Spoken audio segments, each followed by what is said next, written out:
सत्य को खोजने वाले आप सभी साधकों को हमारा नमस्कार। यहाँ पर अधिकतर लोग ऐसे ही हैं जिन्होंने सत्य को पा लिया, और जो दूसरे मुमुक्षु यहाँ पर हैं उनके लिए भी कहना है कि सत्य हमारे लिए अंदर है, उसको बाहर खोजने की जरूरत नहीं। काहे रे बन खोज न जाए, सदा निवासी सदा अलेपा टोहे संग समाए। कहे नानक जी ने आपा चीन्हे मिटे न भ्रमती का, उस आपा को चीन्हा चाहिए। और वो आपा क्या है? आजकल के इस साइंटिफिक युग में ऐसी बातें करना लोग पसंद नहीं करते हैं, लेकिन साइंटिफिक युग आज उस कगार पर पहुंचा है जहां से सर्वनाश की सारी ही प्रवृत्तियां दिखाई दे रही हैं।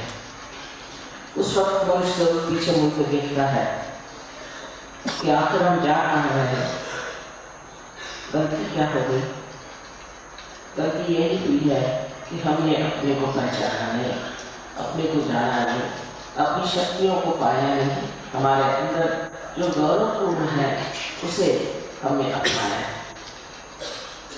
और बहते चले अपने बुद्धि के बल पर, जो बहुत सी। इसलिए आज आपके सामने मैं एक अनोखी बात कहना चाहती हूँ। वो ये है कि आप ये शरीर, बुद्धि, अहंकार, संस्कार ये नहीं, किंतु आप शुद्ध आत्मा है। जो डॉक्टर साहब ने बात कही वो ठीक ही है, क्योंकि आप डॉक्टर साहब हैं और डॉक्टर साहब ने देखा कि हमने शारीरिक दोष ठीक कर दिए।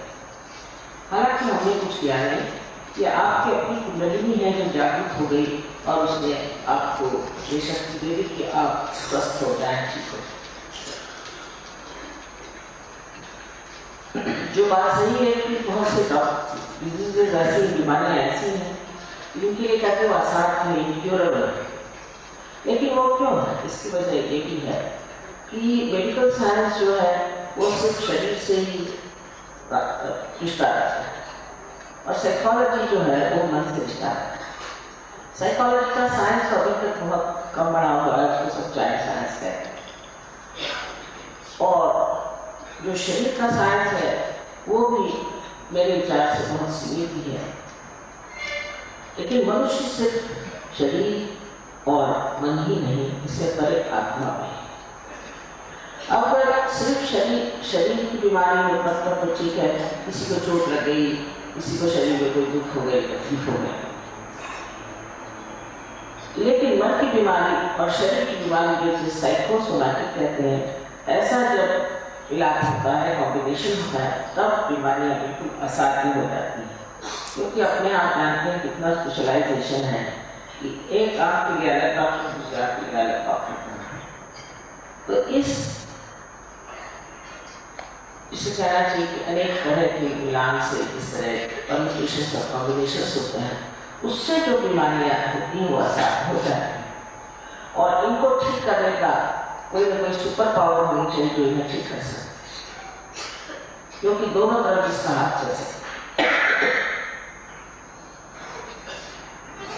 उसमें मनुष्य की जो अंदर की स्थिति है उसे पहले मिटाएंगे। जैसे कि यहाँ चित्र में दिखाया गया है, आप देख रहे हैं कि ये आपके अंदर 7 चक्र हैं, और 7 चक्र जो बने हैं इस तरह से कि लेफ्ट और राइट सिंपैथेटिक नर्वस सिस्टम से बीच की पैरासिम्पैथेटिक नर्वस सिस्टम बने।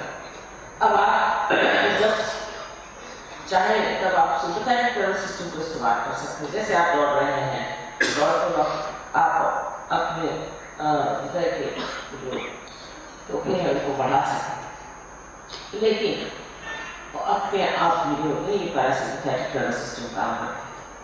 अब अगर किसी तरह से हम लोग पैरासिम्पैथेटिक पर अपना आधिपत्य कर रहे हैं, उसको जीत लें, तो हम दोनों चीज को संभाल सकते हैं। अब जो कुंडली है वो त्रिकोणाकार अवस्था में जो बैठे हुए हैं, और इसके लिए मैं यही कहूँगी कि इसे एक धारणा की तरह से आप समझें, और जब आप सेंटर में आएंगे अपनी कुंडलिनी जगा लेंगे तब आपको विश्वास होगा कि मैं जो बात कह रही हूँ वो सही है। इस कुंडलिनी के जागरण से देखिए कि इसका जो सातवां चक्र या पहला चक्र है जिसे कि मूलाधार कहते हैं वो नीचे, तो कुंडलिनी ऊपर में है और कुंडलिनी सिर्फ षट चक्र में रह जाती है, 6 चक्रों को भेद करती है। इस समय चक्रों में जाती है जब इसके अति उपयोग के कारण अगर हम अपने चक्रों को छोटा कर रहे हैं, संकीर्ण कर रहे हैं और कोई बिगाड़ आ रहा है तो ये कुंडलिनी इन चक्रों में से गुजरती, जैसे कि आप किसी माला में फूल को पिरोते हैं उस तरह पिरोती थी ऊपर चले और उसी वक्त वो इन चक्रों को भी प्लावित करती, नरिश करती है। और यही चक्र जो है ये केंद्र है हमारे शक्ति के, एनर्जी। अब आश्चर्य की बात है कि हम लोग केंद्र कहते हैं और अंग्रेजी सेंटर कहते हैं और बहुत इसको सेंटर भी कहते हैं। सी और के, कभी हम लोग भी सी का इस्तेमाल जैसे करते हैं और के का भी इस्तेमाल सी कैसा करते हैं, तो इन्होंने भी शायद संस्कृत से ये शब्द दिया हो सेंटर।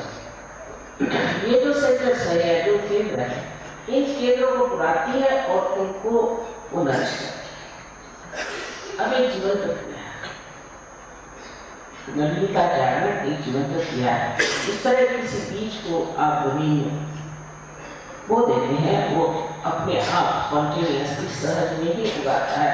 उसी तरह ये सहज क्रिया है और सहज क्रिया में भी एक जीवन प्रक्रिया है और उत्क्रांति यानी इवोल्यूशन का ये चरम अब लक्ष्य है कि हम कुंडलिनी का जागरण करके आत्मा स्वरूप हो।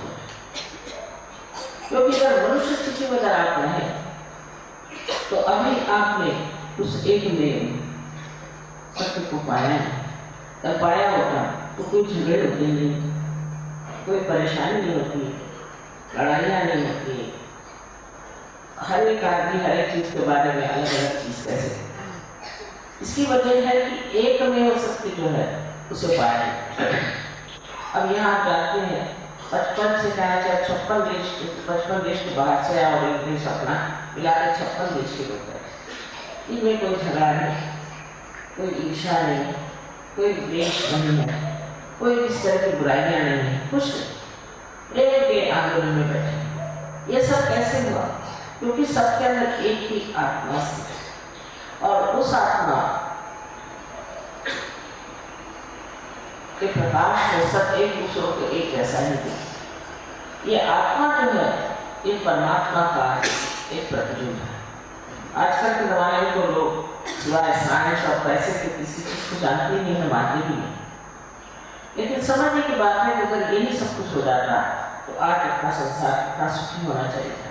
सो हुआ ना, बाल बच्चे सीखने रहते हैं, पैसा हुआ तो बाल बच्चे खराब हो जाएंगे, उसकी एक आफत लगी रहती। और अगर किसी के पास कोई सत्ता में आ जाए उससे भी वो कोई भला काम करेगा ऐसा। इसीलिए जानना चाहिए कि मनुष्य में अपूर्णता बहुत आ रही है और ये अपूर्णता इसके आई है कि उसको पूर्ण करने वाली जो चीज हमारे अंदर है इसे हम आत्मा कहते हैं, जागृति। परमात्मा का प्रतिबिंब ये आत्मा स्वरूप सबके अंदर है।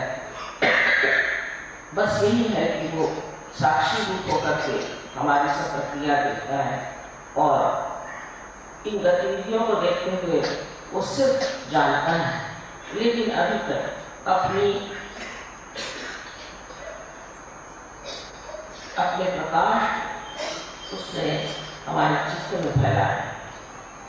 चित्त माने अटेंशन, चित्त में उसने फैला है जो कि हमारे नसों में सिर्फ हमारे लिए यही चित्त है कि हम ये जानते हैं कि आंखों से हमें देख सकते हैं कि ये माइक रखा हुआ है या हम इसे महसूस कर सकते हैं और इससे और भी चीज़ों को हम जान सकते हैं, जैसे आंखों से देख सकते हैं, कान से देख सकते हैं, सुन सकते हैं, नाक से सुन सकते हैं।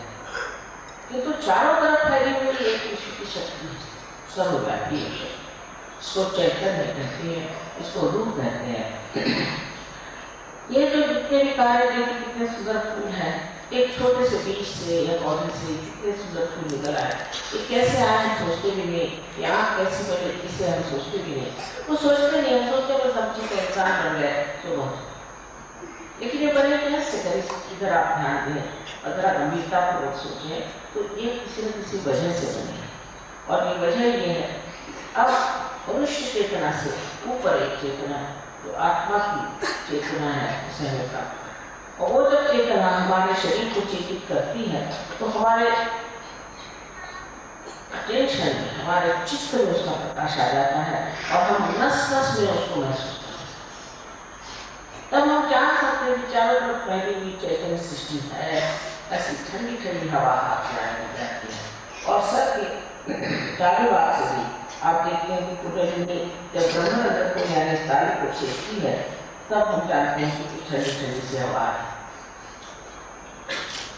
इससे हमारे अंदर सबसे पहले तो संतुलन आया। संतुलन आने के बाद हमारे जो विचार हर समय हमारे खोपड़ी में घुसे रहते हैं वो ठंडे होते हैं। तो विचार भी हमको आते कहाँ से है? तो भविष्य से और भूतकाल से।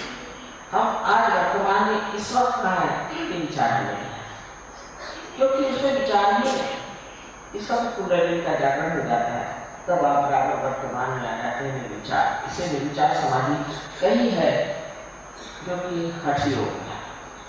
डॉक्टर साहब ने कहा वो बातचीत है कि आजकल का जो हठ योग है ये वास्तविक में हठ योग नहीं है। पातंजलि के हठ योग का पढ़े तो उन्होंने कहा है कि विचार समाधि और विकल्प समाधि पाना ही इस योग का लक्ष्य है। किंतु लक्ष्य तो हम लोग सिर्फ ये कि कुछ एक्सरसाइज करें, कुछ ये करें, ये तो बहुत ही छोटी सी चीज़ है इस अष्टांग योग की कि आप भी एक्सरसाइज करें। हम लोग भी लोगों को बताते हैं कि आप एक्सरसाइज करिए। अगर कोई शारीरिक इस तरह की दुविधा में आपके घर रीढ़ की हड्डी स्पाइनल कॉर्ड पड़ गया हो, किंतु कुंडलिनी स्वयं ही इतनी आतुर है, वो आपकी माँ है, आपकी व्यक्तिगत माँ है, आपकी अपनी माँ है, वो सब आप गाने जाते हैं कि वो स्वयं ही उठ करके सब चीज़ धीरे धीरे धीरे धीरे ऐसी सुंदरता से अच्छी कर देती है कि आप स्वयं आश्चर्य हो जाते हैं ये कैसे। और उसके होते ही आपका सारा दृष्टिकोण, आपकी सभी चीज बदल जाए, एक परिवर्तन सा।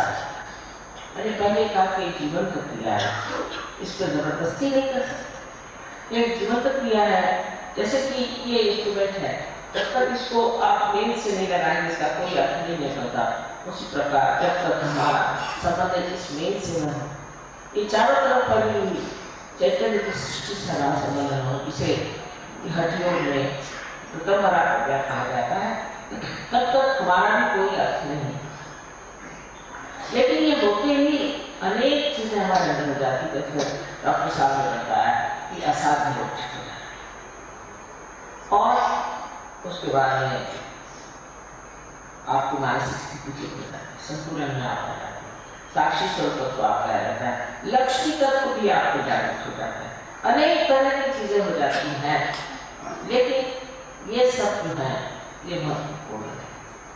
बहुत से लोग मुझे पास आए हैं, हजारों लोगों को बीमारियाँ ठीक हुए सब, और फिर तो चले गए, उन्होंने तो ध्यान डाला नहीं कि कोई गहरे से फिर दूसरी बीमारी लेकर पहुँच गए। तो रात में मुझे ये करना लगा कि सबकी बीमारियाँ ठीक करते हैं। लेकिन अगर मनुष्य गंभीरतापूर्वक उसको सोचे कि अगर यही सब कुछ है तो ये तो हमारे हित के लिए और सारे संसार के हित के लिए, तो क्यों ना हम इस चीज को करें और उसको हम क्यों ना प्राप्त करें।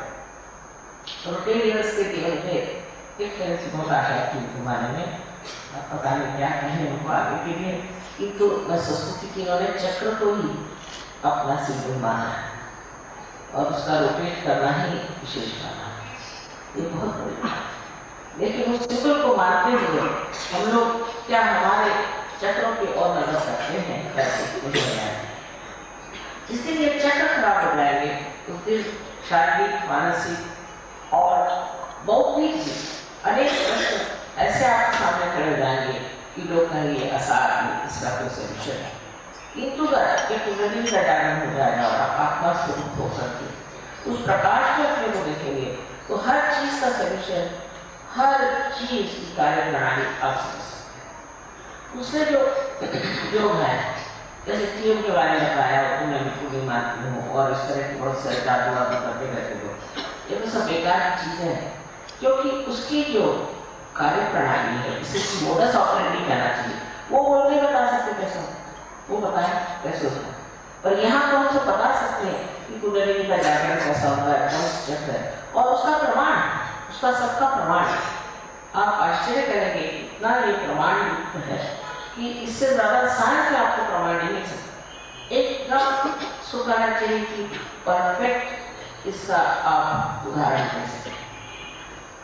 हमारे यहाँ अभी 3 डॉक्टर में से इनकी प्राप्त करी है, और भी डॉक्टर्स करेंगे पर सर आप लोग इस चीज को विशेष रूप से समझने की कोशिश करें तो सिर्फ इतना ही करना है कि आप हमारे सेंटर्स पे आए, क्योंकि हम लोग पैसा ऐसा नहीं देते। इसका पैसा क्या देंगे, आप कितना पैसा देंगे? सब लोग पूछते हैं माँ कितना पैसा है, अरे कितना पैसा देंगे? इस जमीन अपनी भूमि में हम लोग इतना उसको विचार सताते हैं, उसमें से इतना अन्न उपजता है, इतनी सृष्टि बनती है, उसे कितना पैसा देते हैं? वो तो पैसा समझते नहीं। इसी प्रकार सहयोग में पैसे से कोई समझ नहीं, ये बिना मूल्य चीजों की। और बहुत से लोगों ने मुझसे कहा कि अगर आप बिना मूल्य काम करेंगे तो उसकी कोई महत्ता नहीं समझेगा। मैं न समझने दो, किसी को जबरदस्ती थोड़ी कर, इसका कोई मूल्य आप बताओ कितना दोगे तो फिर मैं मूल्य भी लगाऊं, लेकिन इसका मूल्य है अमूल्य चीज का मूल्य नहीं। और ये सारी शक्ति प्रेम की शक्ति, प्यार की शक्ति का कोई मूल्य नहीं है। इसलिए ये प्यार किसी में लिपटता नहीं, ये सबको जो शक्ति है देना, जहाँ जाए जिसको जैसे मिले उसको देता है और फिर अपनी जगह से। ऐसे इस प्यार का कोई मूल्य नहीं है, और कोई अगर परमात्मा के नाम पे मूल्य लेता है ये सोच लेना चाहिए कि बड़ा है। इसलिए मैं बात ये कही कि हमारे क्योंकि बहुत अच्छे यहाँ से जो भी लोग हैं इन्होंने अपनी जगह बना ली है, कहीं स्कूलों में कहीं भी ये प्रोग्राम वहाँ नम्रतापूर्वक आपको जाना चाहिए। ये नहीं होना चाहिए कि आप सोचना बहुत बड़े आदमी हैं, बड़े पैसे वाले हैं, यहाँ पे सबके साथ बैठ करके आपको वहाँ पर ध्यान करना चाहिए और कुंडलिनी का ध्यान रखना है। और मैं बीमारी ठीक करने के लिए उससे बचने के लिए किंतु आत्मा को प्राप्त करने के लिए, क्योंकि ये आपका धरोहर है, ये आपका हेरिटेज है, आपके देश का हेरिटेज है। आज अपने बाहर के दोष लोग इतने मानते हैं, इतना हिंदुस्तान में नहीं है। पता नहीं क्यों यहाँ के लोग ऐसे ठस हो गए हैं कि या तो पैसे के पीछे भाग रहे हैं, सत्ता के पीछे भाग रहे हैं, और या तो गुरुओं के पीछे भाग रहे हैं, या नहीं इसको किसी सरोकार के पास सच्चाई के पीछे भागने वाले जो लोग हैं, सच्चाई के पीछे तो वाकई सच्चाई को चाहते हैं, इससे अपना भी हित करेंगे और दूसरों का भी, ऐसे लोग भी सहयोग में आ सकते हैं। लेकिन इनको झूठी चीजें चाहिए, उसके लिए सहयोग में कोई भी चीज उपलब्ध नहीं, कोई चीज आपको मिल नहीं सकती। अब मैं साफ साफ पता देना चाहती हूँ कि जिसको सहयोग में आना है वो यही मन में मांगे कि मुझे अपना जीवन, अपने घर गृहस्थी का जीवन, और इतना ही नहीं इस शहर का, इस देश का, सारे विश्व का जीवन सुधारने की योजना है। इसका सहयोग का उपयोग एग्रीकल्चर में बहुत होता है, जानवरों पे होता है, हर एक पर होता है। बहुत इस पर हम लोगों ने एक प्रयोग किए हुए हैं, यहाँ साइंटिस्ट बैठे हैं, इन्होंने प्रयोग किए। लेकिन ये सारी बातें दिमाग में घुसना आजकल के लोगों के लिए जरा मुश्किल हो जाती है, इसलिए मैंने सोचा कि पहले अगर थोड़ी सी भी जागृति हो जाए तो उस अंग से एक प्रकाश से वो जरूर सत्य को देखेंगे और अपने को ठीक करेगा। एक से एक इसके चमत्कार हुए हैं। बहुत से लोग जो गाना नहीं जाते थे बड़े आर्टिस्ट हो गए, बड़े बड़े आर्टिस्ट का नाम हो गया है। बहुत बड़े जो पेंट कराने जाते पेंट करने लगे, जो कभी भाषण देना नहीं जाते थे ओरेटर्स हो गए। ऐसे अनेक जगह अनेक अनेक चमत्कार हैं। और सबसे बड़ा इसका चमत्कार ये है कि आप शांतिपूर्ण हो जाते हैं, आपकी सबकी जो परेशानियाँ दूर हो जाती हैं, ऊपर की जो खुशियाँ वो बैठ जाती हैं और आप उसको शांति में जीवन में आ जाते हैं।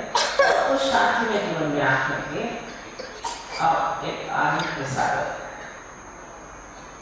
इसकी अनेक बातें आपको बताने की है कि क्या क्या हो सकता है, किंतु आज समय इतना नहीं कि मैं आपको सारी बात करूँ। वास्तविक मुझे पता नहीं था कि आज का प्रोग्राम मुझे बनाया हुआ, पर जो भी हो इतने थोड़े समय में भी काफ़ी बातचीत हो चुकी। इसमें जो सबसे बड़ी बात है वो जानना चाहिए कि ये हम किस तरह से जानते हैं कि दूसरे आदमी को क्या परेशानी है। और जिस समय जागृति होती तब हमारे 5 चक्र 1 2 3 4 5 और 6 और 7 चक्र और इसी प्रकार आख्यान में ये सारे जागरूक हो जाते हैं। इतना तो मेडिकल साइंस कहती है कि सिंथेटिक नर्वस सिस्टम के ज्ञान हो रहा है कि किस सारे में जाए, क्योंकि जागरूक हो जाने से हमें पता होता है कि ये मानसिक स्थिति को बताता है और ये शारीरिक और बौद्धिक स्थिति को बताता है। उसके बाद जब आप किसी के भी और हाथ करें तो आप जान सकते हैं कि कौन सी चक्र कर रहे हैं, उस पर इशारे आते हैं। मान लीजिए कि आपको कहीं गर्मी लगेगी, कहीं आपको ऐसा लगेगा कि चुनचुना रहा है, कहीं लगेगा कीजिंग है, बहुत छोटे बच्चों को तक करना होता है। और उसके बाद आप इतना जान लें कि किस तरह से ये तकलीफें दूर हटाया जाए तो आप आसानी से। दूसरा ये है कि आत्मा का जो प्रकाश हमारे चित्र में आ जाता है उससे हम कलेक्टिवली कॉन्शियस होते हैं। माने ये कि दूसरों के बारे में हम जान सकते हैं, इसको क्या सामूहिक चेतना है। दूसरा कोई रह नहीं जाता, सबको अपने हाथ में महसूस कर सकते हैं, अपने को भी महसूस कर सकते हैं। अगर किसी को बीमारी शुरू भी होगी तो उसको पता हो जाता है और बता सकता है कि मुझे क्या पता। दूसरी चीज यह है कि इस चित्र को आप जहाँ भी लगा वो चित्र जो है खुद ही डायरेक्ट जब आदमी जब ऊंची दशा पहुंच जाता है तो उसका एक कटाक्ष भी काफी, एक कटाक्ष से भी वो कुदरती का जागरण कर सकता है, क्योंकि आपके अंदर शक्ति आ जाती है कि आप कुंडली का जागरण खुद कर सकते हैं, खुद आप दूसरों की कुंडली अपने हाथ से उठा सकते हैं, कि आपके अंदर शक्ति आ जाती है। और फिर आप बात जब करते तृतीय पुरुष करते हैं, आप ऐसा नहीं करते कि मैं कर रहा हूँ, आप कहीं चढ़ती नहीं है, उठती नहीं है, तृतीय पुरुष में आपका अहंकार जो है ढक जाता है, पूरी तरह से वो रह जाता है, बचता ही नहीं। और उसी तरह से अपने कुसंस्कार भी इस प्रकाश में हट जाए। माना कि इस प्रकाश को आप सब कुछ देखते हैं, लेकिन कोई आदमी अंधेरे में खड़ा सांप को पकड़ता है, यही एक मेरे पास में डोर, आपने मेरे को सांप है नहीं तो डोर तो पानी नहीं, क्योंकि जैसे थोड़ा प्रकाश आ जाएगा अपने आप को जुड़ा। इसी प्रकार जो बहुत सारे पृथ्वी आते हैं हमारे अंदर, जो गलत धारणाएं हैं, सब एक साथ छूट जाती है, क्योंकि हमारे अंदर प्रकाश नहीं है। कभी ने बहुत हताश होकर कहा था कि कैसे समझाओ सब जगत अंधार। आजकल उनकी परेशानियां मुझे दिखाई दे रही है। ज्ञानेश्वर जी ने भी 23 साल में समाधि दे दी कि भगवान बेचारे के इंसान की खोपड़ी से ये तो उल्टी बैठी है, ये कभी भगवान के बारे में सोची नहीं। लेकिन अब तो अपने पर बीत पड़ी, अब हमारे ऊपर आ रही है, हमारे बच्चों पर आ रही है, आपको समाज पर आ रही है, सारी दुनिया में आ रही है। अब तो सबको जागरूक होना चाहिए। और इसलिए कहा गया है कि कलयुग युग में ही ये कार्य होगा, क्योंकि कलयुग में जितनी आफत है उतनी कभी भी नहीं। इसलिए आपसे मेरी विनती है कि आप सब लोग हमारे सेंटर में आए और अपनी जागृति करें, नम्रता पूर्वक वहाँ आए, अपनी जागृति करें और फिर इसमें गहरे उठने और अपना ही आनंद खुद ही धन्यवाद बना है, आत्मा से ही आत्मा। ये सब आपके साथ होगा। आज समय नहीं मैं आपको सब बताऊं, मैंने तो न जाने हिंदी भाषा में कितने हजार लेक्चर्स दिए हैं और मराठी में न जाने वाला हिंदी में, लेकिन आपके पास सब उपलब्धि हो सकती है, आप पा सकते हैं, सब कुछ आपको मिल सकता है। किंतु सबसे पहले आप चाहते हैं कि आपका रियलाइजेशन हो जाए और आप उपस्थित हो जाए, क्योंकि सिर्फ किताबें पढ़ने से मनुष्य की बुद्धि भ्रमित हो जाती है। किताबी नॉलेज से कुछ फायदा नहीं है। आपके नस में ये सेंट्रल नर्वस सिस्टम पे आपके पास ये नॉलेज आना चाहिए। ये ज्ञान जब आपके सेंट्रल नर्वस सिस्टम में आएगा तभी कहा जाएगा कि आप बुद्ध हुए, क्योंकि ये बोध है और यही सब पेड़ है, इससे आप बुद्ध हुआ। ये सब कुछ कितने भी संसार के बड़े बड़े अवकरण हो गए और जितने बड़े बड़े प्रेषित प्रॉफिट्स हो गए, बड़े बड़े सीयर्स और दृष्टा और प्रवक्ता हो गए, उन सबका सार जो है वो सहयोग में आता है। सब धर्मों का सार सहयोग में है, इसलिए कोई भी धर्म कुछ नहीं है हमारे दृष्टि में। और इसीलिए कौन किसी झगड़ा करेगा? सारे धर्म के सागर में आप कर जाएंगे तो आप किससे झगड़ा करेंगे? ये तो कुपबंधु है जो कहते हैं कि हमारा धर्म अच्छा, हमारा धर्म अच्छा, पर उस धर्म को जो लोग मानते हैं वो बिल्कुल धर्म से करें, उनको धर्म से कोई मतलब। जो वास्तविक धार्मिक है वो सब धर्मों का सब तत्व जानता है और उसको करता है। आज मैंने कोशिश की है कि बहुत से विषयों के बारे में थोड़ा आपसे बता दूं, पर आशा है कि आप लोग इस पर विचार करें। हालांकि मैंने उनको बताया कि रोटी देने से बुलाया तो कहता है पता नहीं रोटी देने से बुलाओ, क्योंकि मैं लाइट में वालों को बड़ी मेहनत की सब बेकार है, मैंने लाए और कुछ बेकार नहीं, सारी मेहनत बहुत मेहनत करी है, लेक्चर दिया, ये हुआ वो हुआ, कुछ फायदा होगा नहीं। आशा है उसको रोटी दिया कि जिन्होंने आप लोग को चक्र से बांध दिया है वो कम से कम इस चीज़ को सोचें और इसमें आप सबको मेरा अनंत